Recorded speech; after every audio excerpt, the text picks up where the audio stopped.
Hi, second graders. Today starts our study of Knowledge 5 called the War of 1812. For today's story, we're going to start with Lesson 1 called America in 1812 Part 1. Before I begin our read aloud, I'm going to introduce our vocabulary words. Our first vocabulary word for today's story is the word blockaded. Repeat after me. Blockaded. Blockaded means to stop people or supplies from coming into or out of a country. Our second vocabulary word is the word seize. Say seize. Seize means to use official power to take something. And our last vocabulary word is the word trade. Say trade. Trade means the business of buying and selling goods. From 1775 to 1783, America fought Great Britain for independence. This conflict was called the Revolutionary War. Against all odds, America won.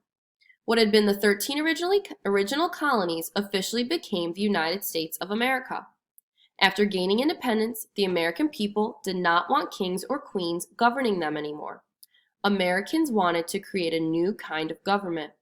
They wanted to be able to elect individuals to represent the people and act with their best interests in mind.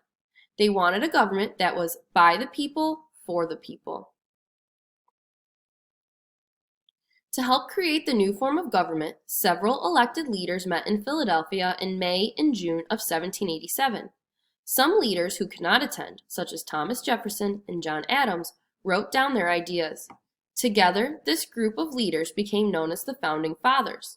The Founding Fathers' ideas all came together in a document called the U.S. Constitution. The Constitution became the framework for the American government. A man named James Madison had a clear vision of how the United States should govern itself. James Madison is known as the father of the Constitution because he put all of the ideas together by writing the Constitution with the help of George Washington and others.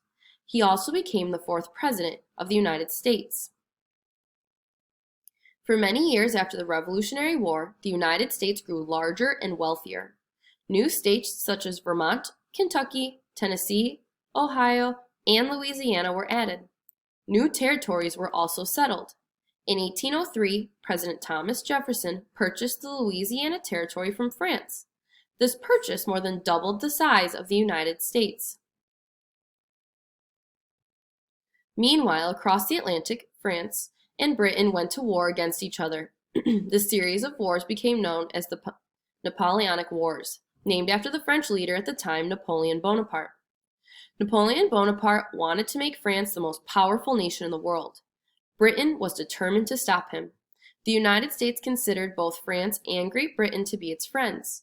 It did not want to get involved in these costly and destructive wars. Even though the Napoleonic Wars were being fought all the way across the Atlantic Ocean, they greatly affected the United States. Much of the United States' growth during this time depended upon trade with France and Great Britain. Britain and France had many merchant or trading ships.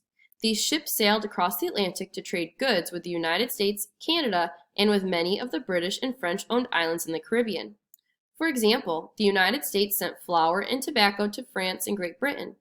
Great Britain and France received sugar and coffee or cocoa from other countries. Both countries wanted to stop the other from trading with the United States. They each also tried to prevent the other from getting money and supplies.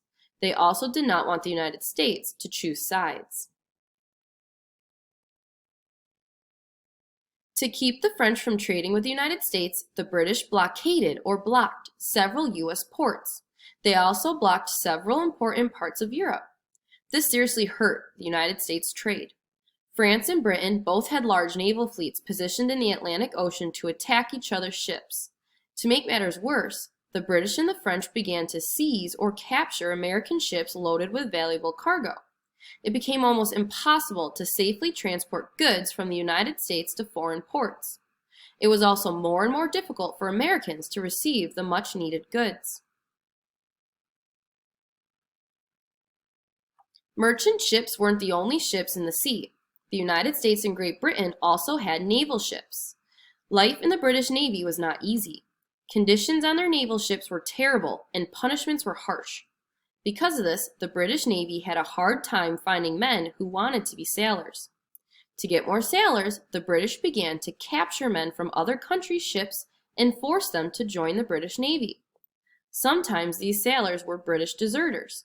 However, more times than not, the sailors who were seized weren't even British. But that did not stop the British from doing it. They even seized many U.S. sailors. This practice of forcing men into the British Navy was called impressment.